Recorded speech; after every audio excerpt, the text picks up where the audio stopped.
Heyo everybody, Haku here with my review for Nippon Sangoku, or I guess I should throw in the English title as well. English title is Nippon Sangoku, The Three Nations of the Crimson Sun. Okay, so could have just said Nippon Sangoku, man. You don't need to add the extra stuff. But either way, this is my 12th anime review for 2026, and this might be anime of the season. It is so good. And usually what I like to do for my reviews is let them serve as a recommendation for people to go watch this themselves. But I will say right at the beginning, go watch this yourself. It is probably the anime of the season. The only other contender for me personally is Akane Banashi, but this is really just up there at the very top. And I say this at the beginning because I don't think I can talk about this in any way without being spoilery. I have to talk about the actual events that go down in order to talk about this. So to start from the very beginning, the first thing you will notice is probably the art style. I mean, I guess I was going to say the direction, but the art style, beautiful, gorgeous, amazing, but where it really stands out is the direction. The direction is incredible, it's amazing, it's so artistically well done, and they go all out on those first couple episodes. And then it kind of still has extremely good direction, but they're not going completely nuts with it all the time with like these weird, unique shots. It settles more into just normal, very good direction. And then at the end, the last episode, I feel like they kind of started going a little crazy again. They started being like, okay, let's step it up just a little bit more right at the end again. But the direction's incredible. The visuals are incredible. I guess I usually don't talk about the opening and ending at the beginning, but I guess I can. The opening is very good. All throughout it, though, I was, every episode I was seeing more, oh, that's who that character is. Oh, now I recognize that. Who is that? I still haven't seen that person yet, even up until the last episode, really. Just going through the opening every week. The song is good. The visuals are very good. I like it a lot. Not my favorite opening of the season, I think, but it's just so good. And then the ending, the song is amazing. It's one of my favorite songs of the season. I love the song for the ending. As far as the visuals go, they aren't as crazy. I do love the shot of him walking, and you get the history of like the fall and going into the Yamato era and everything as he's walking. That's really cool in his footsteps. The visuals aren't the craziest or anything, but that song is amazing, especially the end for episode 1, where it wasn't just the usual ending visuals, but it was in the episode itself. Chef's kiss. Amazing. Talking about episode 1, the premiere is one of the strongest premieres for an anime I've watched in a very long time, it feels like. What a great just single episode. Like, you don't even have to watch more. You could watch episode 1 as a movie and be like, wow, that was something. So that was really good. As far as the characters go, I enjoy basically all of them. I think the characters were very well done. I love that the protagonists were competent and good and cool, and I think all of the characters are weird and quirky and very cool. But even the evil, shitty, snot-nosed, villainous characters are just so intriguing because of the way that they move, the way that they work, the way this game of chess works out with them, the political machinations of them all. I think that all of that was just so very well written, and that's what you'll get into with the show. I mean, I'm assuming most of you have watched it if you're watching this, but the politics of it are kind of the main force. There is plenty of action, and the war is a big part of those politics. But the political maneuvering back and forth and the strategy side of the war, the strategy side of the action, is what you're really going to get out of this. And it's written incredibly well.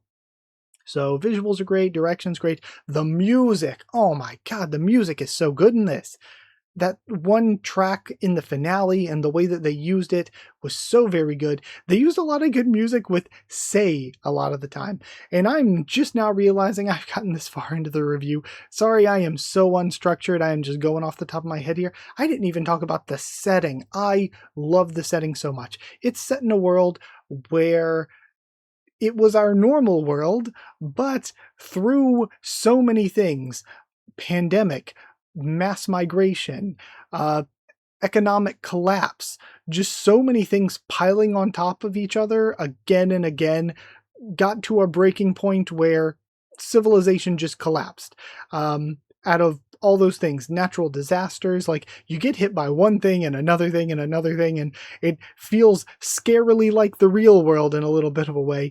All of those things stack up, and the House of Cards crumbles, society collapses, and the series takes place in a Japan that is post that collapse. Civilization's collapsed, you've lost a lot of your old history. It's still there. There are still books around and things, but again, society has just gone back a bit, and that's happened again, talking about real life human society, that's just happened kind of a lot before, where society was very, very organized, and there was a lot of trade, a lot of commerce, a lot of moving around, and then various things happen for one reason or another, usually many reasons.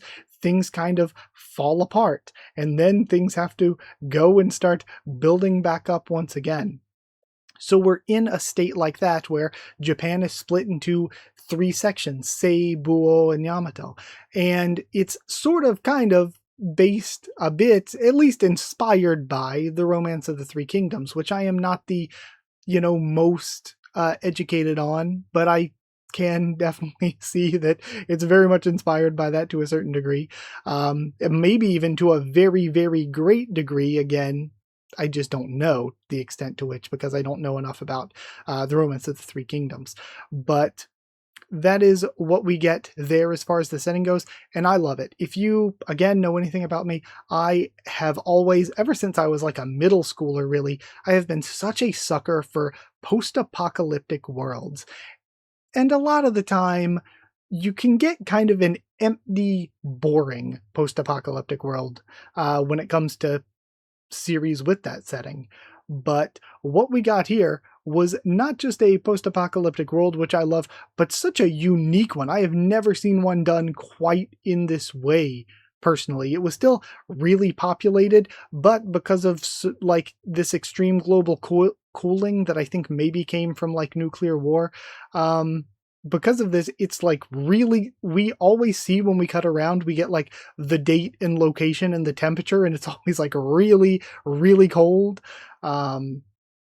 So all of that, it's just such an interesting, unique, and different world. So yeah, I am basically running through aspects of it. The way that my reviews are organized, I guess, is very different from review to review. Visuals were great, direction was great, music was great.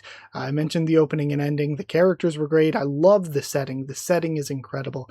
And I guess that would then take me to how it was really just a string of highlights. Like episode 1 was amazing, I just said, but then episode 2 we get the, I guess, sort of lead into the Toryumon stuff, and then episode 3 would be more the results of the Toryumon and stuff.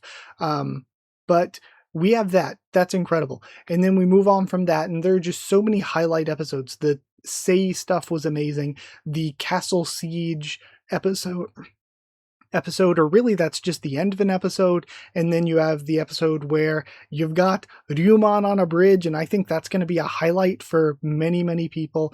You get the escape with Tonotsugu and Sugo, and I loved Tonotsugu, how you're like, screw it, the Taitas suck, this kid sucks, you hate him at first, but then the way he's written is so well, to the point where I completely came around on him. I was like, I really, really like this character. I like Tonotsugu a lot. I just, again, getting into spoilery things, I wish Tama-chan could have escaped with them. I wish Tama stayed alive. And again, with the Castle Siege, I didn't think they'd all just be wiped out like that. But we had all of that. It's just highlight after highlight after highlight. And then the last episode, it's like, okay, we're getting just all of this stuff working out. It's incredible, these peace talks and everything. And then we have, he said, Taira said, I need them to win. Then I can make my move. He makes his move. He says it's my turn, and things go very, very, very wrong. And for me personally, that might be my only criticism. That might be my only complaint. Even if it took us another episode or two, I would have personally really liked to have seen the assassination actually play out in real time, the arrest of Misumi actually play out in real time, and the peace talks before all that, I guess, the peace talks. I would have liked to have actually seen the drama there, because we had a lot of drama where we're in like the Imperial throne room and stuff. We have a lot of drama like that we did see fully play out. My only complaint is some of that stuff that we quickly went through in the finale, I would have liked to have seen that play out fully. And talking about more of this stuff reminds me, I mentioned how great the characters and the overall cast was. As much as I love Tsune-chan-san, as much as I love him and Aoteru, I think they were such a great leading duo. Even though they're our leading duo, we spent a lot of the series not following them at all. Sei and the Sei characters were so good. Muton and it's not Aterui, that's Aoteru isn't. Maybe it is Aterui. He actually survived, so he's a Sei character that could still be around for the next season and moving on into the future. We don't know what's going to happen with him, like Kura, that was his name. We don't know what's going to happen there, but I thought he and Muton were good. Of course, Yayakichi and Oga Wajima are incredibly good. And then I really liked Fuji the Third. I really liked the Emperor. How he is he's trying to survive. His head is constantly at risk of being taken off, and he is trying to survive the best he can. And he's funny when he has these moments where he's like, I don't actually understand what's going on. That's another thing I love about Tsune-chan-san. I love that about his character, how we constantly got the internal dialogue with him. That was so good. And we spend such a large portion of the season focusing on Kaku and Ryumon. Kaku and Ryumon play such a huge role here, and they were both incredible. Maybe my two favorite characters, I don't know, Misumi's up there, but they were up there, like favorite characters of mine. So with that all aside, I think I've run through about everything. One thing I do with all of my reviews is I kind of say my favorite character, waifu, and relationship. So favorite character, I think, is going to be Kaku. I thought that Kaku was great. It's hard to not say Aoteru. It's hard to not say Ryumon. I liked Yayakichi, actually. Now that I'm thinking about it more, I like all the characters. But I'm going to say my favorite was Kaku. I think Kaku was great. Almost, again, dark horse, Emperor Fuji. Dark horse candidate for favorite character. I thought he was really great. And favorite waifu, there aren't a lot to choose from, but the two that pop into my head are the like deputy castellan or whatever from the castle siege, or the one messenger girl who was carrying messages to Tsune-chan-san. I'm just gonna throw out Hiraizumi Hina because I don't actually know the messenger girl's name, so she gets the award, I guess, best girl. As far as relationship goes, that's one that I do not know. That one's really, really, really difficult. Do I say... I almost want to say Kaku and Ryumon. That seems like a really easy one to say. But there's a part of me that wants to say Kaku and Aoteru, even though... And I also kind of want to say Tsugo and... Tsugo and Tonotsugu. And even there's a part of me when it comes to like antagonist protagonist that could say Denki and Misumi. But I'm actually going to say Kaku and Misumi, where we didn't even see them interact very much, but it seemed like this relationship with the two of them where they didn't have to interact much, but it's this relationship of this one guy who was holding things together and even pretending he wasn't seriously ill, passing things on to this other guy that he saw, okay, I think you can do it. It's this passing on that, was done so well. And one scene that I didn't bring up in the review that I wanted to bring up was seeing Buo at the very end. I liked that. I am so interested in seeing what Buo is going to do in the future. And I love the leader at the end where he leaves with Majidekusa and then just leaves the guy. It seems like going into the future, if I had any predictions, it seems like the lesson that Misumi needed to learn here really is that he's like, okay, I thought that from within we could just make peace, but I now see there is no peace if Yamato is this corrupt. So it seems like where we go from here is revolution, revolt within Yamato. It seems like he realized there is no path forward for Yamato making peace in Japan, in Nippon.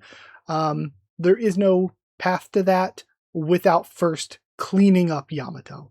So it seems like that's what's going to be the next thing. And because of the stuff that was brought up with the Hime something guy, Himehito, that was brought up with that guy, it seems like he may potentially be some sort of ally from the Buo side of things, and even potential ally from the Sei side of things. This is going to be an incredibly hot take.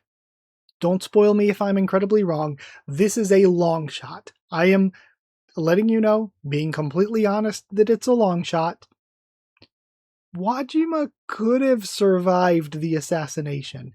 The way that we're told the story is as if it is like a historical account of things. And I could see it being like, on this day, she was assassinated or whatever. And then later on, it's actually the world found out that the assassination didn't actually, that she survived the assassination, and she shows back up in the historical record from here on.